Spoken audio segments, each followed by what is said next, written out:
Okay, so into eyenzeka la kushawe abantu la abathi babamba inkunzi la eBhambayi bawu-5 bokusekuseni mhlawumbe beshonile.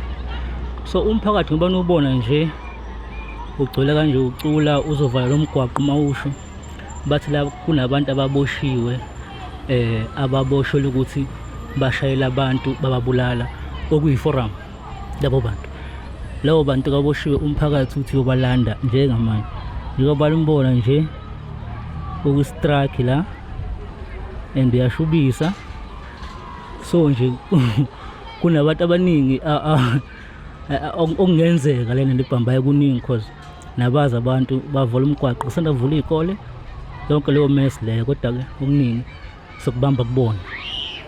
Ngo-October sibe nenkinga la ngaphakathi emphakathini waseBhambayi sangenelwa ngabafana basikhahlelela iy'cabha basiqhekezela izindlu bathatha amagrosi abantu kuze kwawu-December abantu belokho bephindelela ukuyevela e-police station ukuyoreport. Impendulo yamaphoyisa bekuwukuthi ayikho usizo bangasisiza ngalo noma sebegijima abantu beyolala khona bebe baxosha amaphoyisa. Okwenzekile izolo umphakathi uye wazihlanganyela wathi fanele kube khona into eyenziwayo ngalabafana kugadwe. Into esitholile izolo ukuthi kukhona abantu esivuka ekseni beshonile abangu-5. Labo bantu labo abangu-5 ngabanye babantu ebebeyingxenye yezigebengu zala ngaphakathi emphakathini ebezisikhahlelele icaba ebesiloko se-report. Uzokhumbula ukuthi ekureporteni kwethu besirepota sinawo ama-case numbers abaningi bagcine sebengasayi emaphoyiseni ngoba belingasekho ithemba emaphoyiseni futhi asho ngokusobala ukuthi awukho into angasisiza ngayo.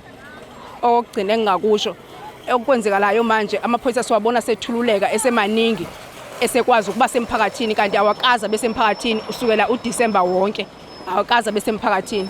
So okusidina kakhulu ukuthi amaphoyisa akwazi ukufika manje ekubeni sekade sikhala sifuna amaphoyisa ukuthi awasilekelele.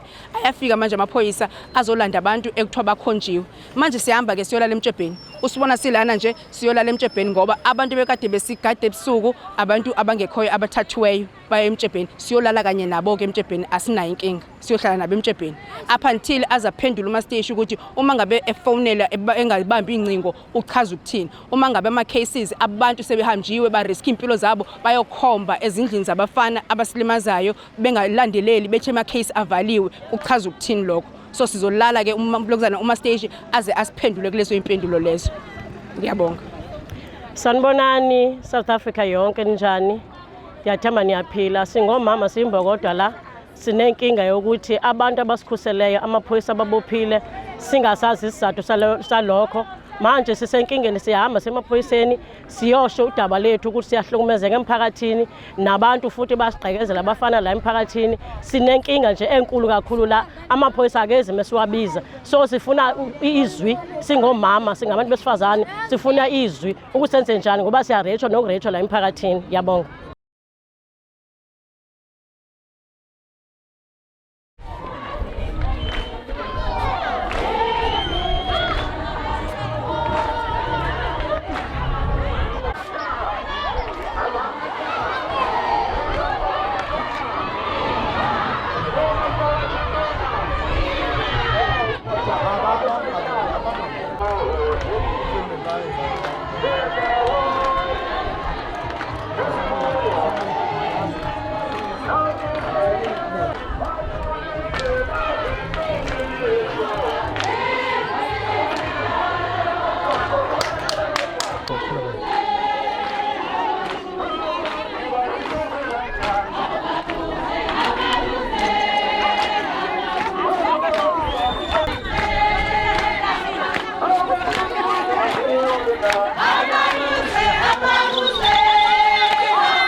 la amaphoyisa asefike asha umphathi ethi yagesi la hey ngivuka phansi shawo yagesi la bahlakaza ukuthi behlangene so Thini into la sesikhulume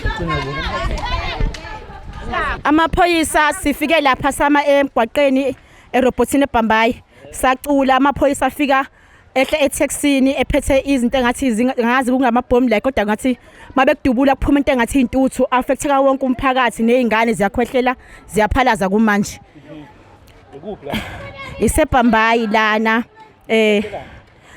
kunabantu ababoshiwe amalungu omphakathi ngesigameko esenzakale izolo manje asazi kwenzakalani kwaboshiwe ngoba abanye abaningi nje izolo kubula abantu kutholakala abantu lapha ya eCompre egroundini abawu5 manje laba bafana ilaba ke simungenele endlini besidubule endlini berephanisa likwazi la eBhambayi kwasho ukuthi umphakathi ke uyisukumele ngendlela yawo amaphoyisa vela yahluleka namanje ke amaphoyisa ke alwa nomphakathi kahle kahle hey singumphakathi la sivikela abantu ababoshwe bebulala isigebengu umphakathi singumphakathi sifuna ukukhishwa umphakathi lo boshiweyo amaphoyisa ayasibulala ayasidubula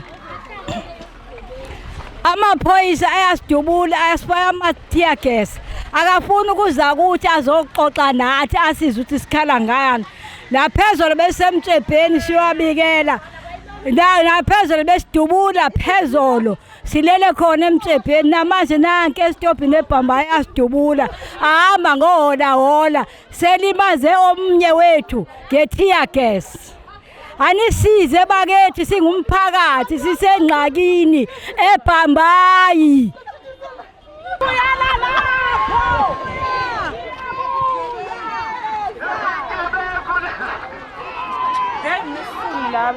Azasiqela kukhona abantwana boqala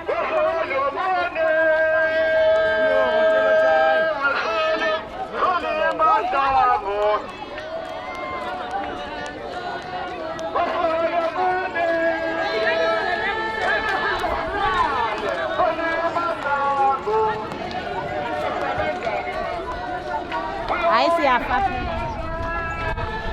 kuhlelele libalele lonke thina siyawakhamba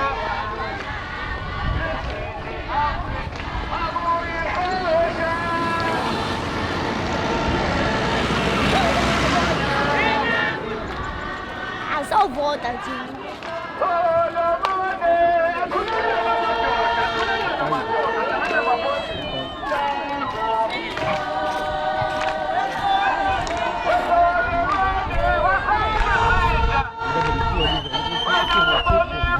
Bhambayi na umphakathi usuhlangene amaphoyisa ke usubashawa balimaze ngethi gas iningi labo kodwa stili babuyile bayahlangana bathi ngeke beyeke so sizebona manje sozwa ngani futhi ukuthi zisaqhubeka zithini izikhalo zabo abakhala ngazo kakhulu ngabafuthi laba ababoshiwe abathi bafuna bededele ngoba babafowethu ebebengenze lutho kodwa bebesiza umphakathi oseBhambayi ohlaselwe ubugebengu ney'nsulaboya engela abanendlini ziba rape zibabulale bathela ukudla yonke into sozwa kodwa okuningi na umphakathi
nothi mayithule izozibophela ngizobona. Ukhohlakala kodwa kwenda. Nabasemsebenzini. Asiyindawo. Asikwaphi? Sebeyakhuthaza kalongoku. Hayi bakhuthaza vela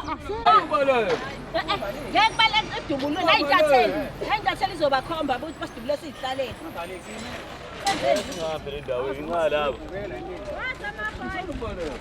Waza wena uzosilulela.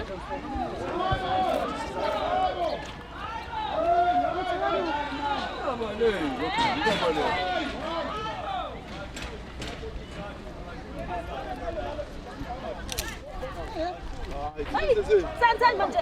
Hayi man.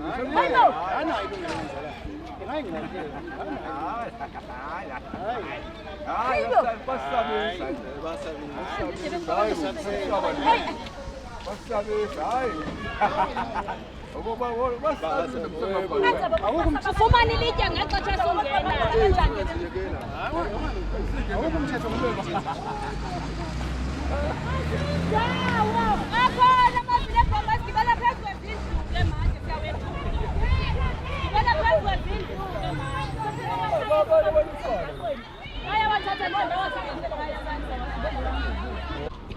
Hey bafethu, ngayeke le bhambane. Amaphoyisa angena la azohlasela izakhamuzi la eBhambayi ekade ibhikisha lapha icula. Ngicela ukuthi abantu abakhishi laba ababoshiwe ukuthi bashaye abanye abantu baze bashona. Ebekusolakala noma kuthembakala ukuthi bona abantu bebamba umphakathi inkunzi la endaweni. So njengamanje sesishayiwe tear gas, abantu abaningi bahutshiwe bahleli la ngaphakathi endlini zabo. Ngokubona nje idlanzane lemi ngaphandle. Shaye ngetear gas lana, ngomunye wabuya ukuthi tear gas nami. Ngoemzini womuntu ngale angazi ukuthi kuphi bangiphoyisa amanzi.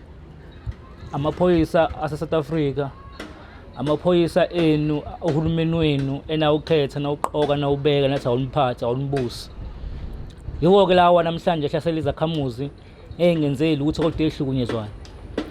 Ngoba emangaka nje awafikanga awayelethanga la athola umyalelo kumuntu ukuthi aweze eBhambayi ezoshaya abantu. Khona intombazane ephoyisa lapha naye igqoka ikepisi igqoke nezibuko. Ngihlane nabo lana ngidlula mina because mina bengangihuphi ngoba ngiphethe camera. Bathi abashawe kusho intombazane yathi nje ningashiyi lutho bashayeni. Akubona ukuthi okay shothi kunomyalelo bahamba ngaphezulu kwawo kodwa ke into eyezana iphele kamnandi. Ngobona lo mphakathi uhlaselwa ngemoto engaka kunengane encane khona ingane sequlekile nje la ephumisa eclinic itheya gas because bavele bayijijela nje fethi itheya gas la ngobona imikhukhu yabantu bejijela phakathi lapha. Umuntu lengane encane ohlele endlini wenza njani? Wenza njani ingane encane engakwazi ukuphefumula uyibamba ukuyiphampa njengathi? South Africa nenza njani ngempela manje?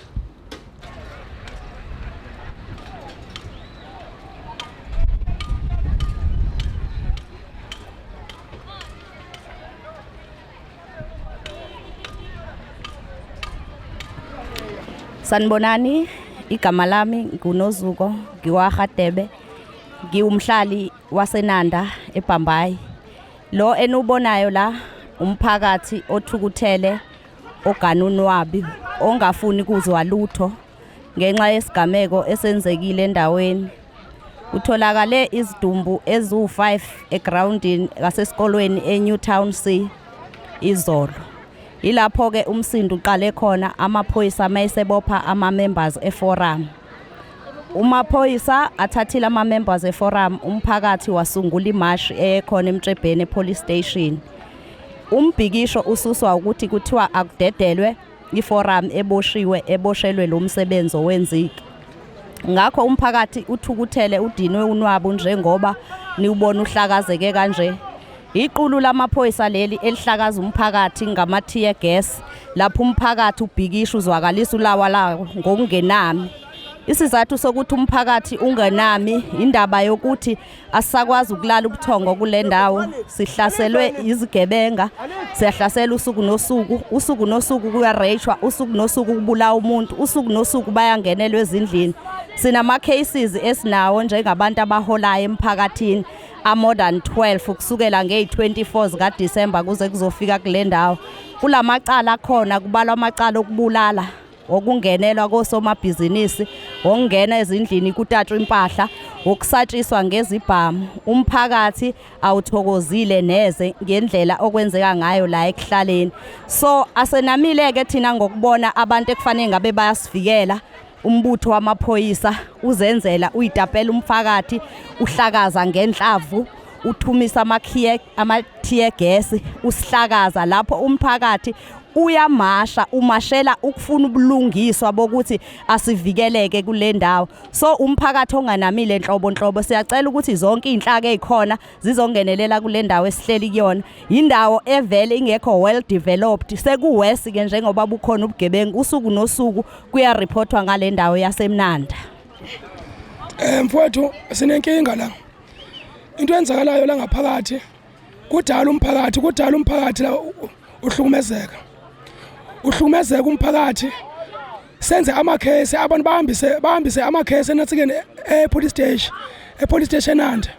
Kodwa awubona kwavela eqhamukayo akubotshwa abantu. So ingane ezincane zingena endlini zabantu ziyarepa, zithatha amarejo, zithatha kwasana endlini. Azinqini ukuthi xa ngaba zifika endlini, zifike zibophe indoda yalomuzi, zibe sezithatha umama wakhona zimchile, zibe sezirape ingane. Lapho mfowethu sibotshele, lapho mfowethu kubotshwe abafowethu. And2 njema beboshwa abafowethu lapha bakhonjwa ngumfana. Lo mfana ebejayivisa ingane lapha eBhambayi, kanti njema ejayivisa ingane lapha eBhambayi ufuna abafana abancane ezizolala nazo lezi ngane. Uthe lo mfana xa ngaba vele sekuchiswa, kuchiswa indlu yakhe wemka womangala. Emva uthe xa buye lo mfana wabe sehamba ekhomba abantu, and2 njema ekhomba abantu akakhombi abantu ababonileyo, ukhomba abantu owabagqekezelayo, because abantu ababoshiwe bebengayona ingcenye yalomsebenzi ubusenziwa la ngaphakathi babantu abangenzanga nto, but yena into beyenza ebehamba ekhomba kule mizi aziyo ukuthi vele wagqekeza kuyona. Njengamanje siyaxakeka njengamanje ukuthi amaphoyisa kutheni nalento angena apha ngaphakathi, ngoba nje amaphoyisa imele aphelele kuwamgwaqo lapho ku main road lo kahulumeni. Kodwa manje twayenza amaphoyisa aphosa ama-tear gas, awaphosa ngaphakathi ingane encane elele endlini, ogogo abalele endlini. Kumanje bayagula ogogo ezindlini. So sithi thina singumphakathi, ipolice station yaseNanda umsebenzi wayo awukho, because intoni ndisho sekuthiwa nasi isigameko siyenzeka abathetha ufika, kodwa into abayenzayo xa ngaba isigebengu kuyisona esigwaze umuntu bayashesha ufika. Xa ngaba kodwa umphakathi uthe isigebengu wasibamba, xa uthe umphakathi isigebengu wasibamba kuthatha ixesha kuphela ngisho ama-hour mhlambe agijima phoko 7 engafiki. So sithi ke thina sicela ntoni, sicela apha emphakathini kube khona ubulungiswa, nisifunele umphathi wasepolice station eNanda, so kwenzela ukuthi sikwazi ukusizakala. Lo okhulumayo ngibongiwe ohlala eBhambayi eNanda. EBhambayi ingxaki esinayo, sinabantwana basikhabela izindlu. Uma befika ezindlini baqukula ukudla, babe seberape ingane zethu. Uma bengenzanga njalo babe sebephoqa indoda ohlala nayo ukuthi ayirape ingane yakho phambi kwakho. So ubulungiswa abukho, kade sireport emaphoyiseni. So ipolice station ivela nomtshwebheni, ayikho into abasenzela yona, abaveli uma kukhala umphakathi. Kodwa uma sekufe igebengu bayavela. Bengicela ukubuza ukuthi izwe lona libona kanjani lento, libona i-right na ukuthi akusupportwe igebengu? Isho ukuthi kahle amaphoyisa akhona asebenzela uMzansi asebenzela igebengu, akasebenzeli umphakathi, cause aqhamuka uma kukufe igebengu. Uma ngaba kukhala umphakathi awaqhamuke. Ngaba bukhona na ubulungiswa khonapho?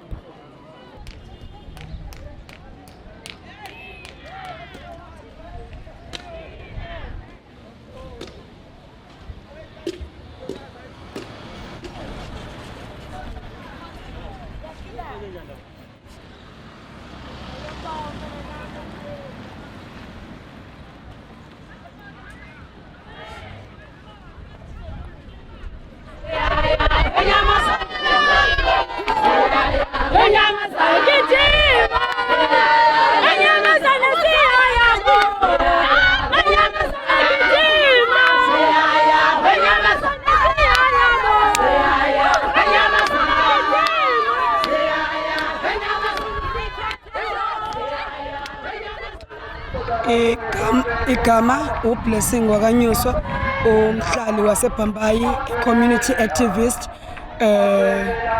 i-community leader also.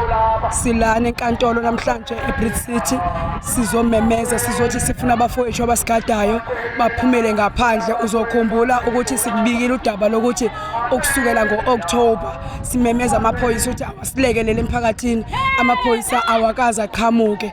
Kuthe ngoDisemba bangenelwa abantu, batshontshelwa izinto, badlwengulwa abantu, bagwazwa abantu balokuzana baqhekezelwe ezindlini zabo kothathwa izinto zabo ezibalekile. NgoJanuary uye wahlangana umphakathi abobaba bathi bazoyigada indawo yabo sebekhathele lento. Ama case numbers sinawo, hayi ukuthi asinawo ama case numbers, sinawo ama case numbers kodwa ama case wonke ayavalwa. Aswazi asinikezwa update ukuthi avalelwana ama case. Kusinikeza ke ukukhulu ukudinwa singumphakathi waseBhambayi ukuthi asinako ngamaphoyisa, kodwa kuthe uma ngabe sekukhona inhlekelele ekhona ngoLwesihlanu odlule kwayima amaphoyisa siqale ba visible emphakathini. uDisemba wonke, uNovember wonke, uOctober wonke amaphoyisa awakaze abe visible emphakathini. Amaphoyisa into ayiqhamukelayo aqhamuka uma ngabe ezokoleka kubantu abayidayisela obhiya. Amaphoyisa aqhamuka kubantu abazokoleka kubantu bensango. Yilonto abayumsebenzi wabo amaphoyisa into ayaziyo. So sinenkinga ke emphakathini ukuthi sinenkinga yomaphoyisa angawenza umsebenzi wayo. Sinenqobe yama case numbers esiwaphethe njengamanje. Lawo ma case numbers lawo awazange asonjululwe. So sicela uMasteshi ukuthi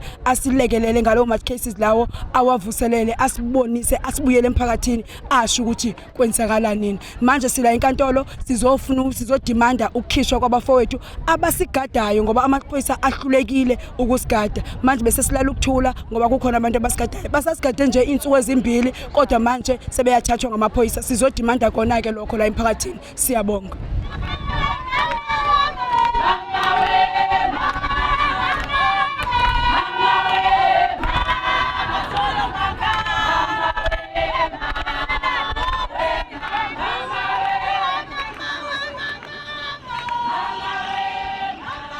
South Africa sanibingelela namhlanje umhla ka-20 January 2025 singapha eNanda endaweni yaseBridge City enkantolo njengoba nibona nje ngala kune issue ke yenzakalile la ngoLesihlanu la endaweni yaseBhambayi eGrandini la kwathola khona abantu abawu5 bebulewe so kwase kuba khona amalunga ke aboshwayo akhona endaweni khona eBhambayi. So kumphakathi njengobulana ke ngazuthi ke uzokhala ngabo ukuthi ke abathethe ngoba amalunga omphakathi.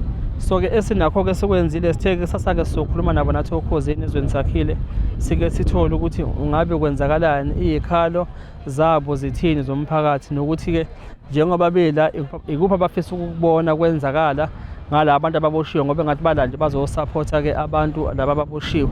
So into enjeyana ke eBhambayi ke thina ke sahlala eBhambayi esikhulele ngakhona eBhambayi ekudala eNanda asiqala ukuyibona yenzeka webhayi kuba nabantu ababulawayo futhi abaningi kangaka ngakhona futhi lapha eGrandini.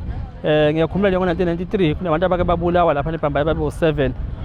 Abantu abadala eBhambayi bazokhumbula kwaze kwashona ngishingane yesikole lapho yayivakashile abantu bangapha koBhizana lapho umfana kwakuvalwa izikole wavakasha ukuthi uvashile ubhuti bakhe kanti ubhuti bakhe ngazuthi ke kuzoba ilanga lokuthi ke bayobulawa nabafana ke laba bevakashile bayekwanga nabo because babevele behleli nabo kwafike nje kwashaqwa konke bathathwa basiwe eGrandini ngale batholakala bedujuliwe begenciwe ngalendlela nje ukufe ngabo laba futhi ababulewe abawu5 nabo babe7 ke bona nabo ke labafana ngumsho wesikole wagcina ke naye seshona ngalapha esethelwa ke amachaphazi la into abengahlangene nayo ngoba nabo khona babesolakala ngakho nabo kunomuntu angathi wayeshona eBhambayi. Ngiyamkhumbula nje lo bhuti owayedriver amatekisi owayethathiwe ngicela ungasho igama lakhe but abantu eBhambayi bazokhumbula abadala ukuthi kwakwenzakaleni. So ke into kanjeyana ke ayiqali ke umbuzo ke njengenhlangano ithuleni esiuvezayo ukuthi ezintweni ezinjengalezi because siyabona ubugebengu buphakame kakhulu South Africa nohulumeni futhi ke sebungaphezulu kwakhe ubugebengu obukhona South Africa but umphakathi ukhala uzama ukuthola usizo kwezinye indawo amaphoyisa ngempela ayakwazi ukuthi responde act but kwezinye indawo uthola umphakathi uyakhala uthi amaphoyisa akukho nyathelo ayithathayo uma ngabe umphakathi usuzithathela wona umthetho ezandleni lokhu kokuphambene nomthetho sekugcina sekwenzeka kanjena ungabe ke mhlambe into kanje iyokwenzeka kuze kube inini ngoba njengamanje umthetho iwona kosungaphezulu manje usu-actile ngento eyenzakalile but ke thina njengenhlangano ithole sikushoyo ukuthi uhulumeni ukhethwa yibona abantu abakhetha uhulumeni ibona futhi abasuke bebadonsa ngezandla bona umphakathi uhamba bafake endlini zethu lama ukuthi bayakhankasa ngongqongqoza babafake endlini bahlale ezitulweni zethu la ongathi bazolana nosizi lethu emakhaya uma kodwa sebevoteliwe sebengale ngaphesheya sebebuya sebehulumeni kube sengazothi manje abazi ukuthi umphakathi ububhekene nani mhlambe ke kuhamba amagcina kufika isikhathi la khona sokufuna ukuthi abantu mangabe bezovota bavote kahle basebenzise ngempela ingqondo wisely ukuthi ke wena masikuvotela nakhe sikudinga sikubona ufuna kwenzeke mhlawumbe afuna kuamendeka mhlawumbe iconstitution ngoba phela akusho ukuthi le constitution iyabhalwa injengeBhayibheli lona ungazi ulibona kuthiwa liya amend iBhayibheli kufuneka ubabeke umuntu abazokwazi ukuthi azazi inkinga zabo noma efike eParliament lapha akwazi ukuthi lokhu nalokhu ngoba kuthinta umphakathi akusebenzeli kufuneka sikwazi ukuthi sikushintshe including nawo umphakathi uzoba namaphuzu awuzwabeka nabo ukuthi awushintshwe kanjani umthetho awamendwe kanjani ukuze izinto ezinjengalezi singagcini sokusibona ngoba lokhu akusho ukuthi kuyaqala noma kuyagcina sazoqhubeka sikubona kwezinye indawo mhlawumbe abantu bethathela umthetho ezandleni bezama ukuyivikela nabo ebugebengu nobusuke bukhona mhlawumbe ey'ndaweni ezahlukene but amaphoyisa bese yafika yabopha ufishi-ke kuye kube nzima-ke mase kuthiwa sekufuna kuphoqa ukuthi badedele ngoba phela umthetho usukumile uma ngase kuthiwa kuyenzeka kusho ukuthi kungafuneka ukuthi-ke nawo uhulumeni enze ngenye indlela yikho-ke sithi nje umphakathi mhlawumbe kuyofuneka nawo ukuthi ukuphenduka ubheke leli side labantu osuke bavotelile ukuthi ngabe ngempela bayazithatha yini bayazi nokuthi kwenzakalani emphakathini noma mangabe sebegqoka amasudi nalezi xahle ihambela phezulu kuthiwa ama-high heels sebehleleke koParliament bahamba ngey'moto ezilihlaza namalamba egadwayo mhlawumbe basuke bengasazi ukuthi khona izwe abasuka kulona elinabantu ababhekene nezinkinga ezikanje zobugebengu mhlawumbe busuke bunzima ukuthi kwenzakalani ngoba amaphoyisa siyazi ayashoda South Africa awamaningi kunabantu abantu baphindaphindeke ngey'nkulungwane ngey'gidi ngaphezulu kwamaphoyisa angeke amaphoyisa abe khona zonke iy'ndawo ngokwanele so-ke kwenziwa kanjani ukuthi kukwazi ukumitheka halfway umphakathi nokubambisana namaphoyisa ukuze kukwazi ukuthi izimo ezinjengalezi zivikeleke ngokuzayo sithi nje asibonge kusasa-ke sinabo ezweni sakhile ohlelweni iVoka Africa Breakfast Show nomfowethu uSiqemeza nosisi wethu uMroza kanye nabadideli bohlelo uSiphongo nosisiHlengiwe Khumalo siyabonga nisale kahle emakhaya kwamanje.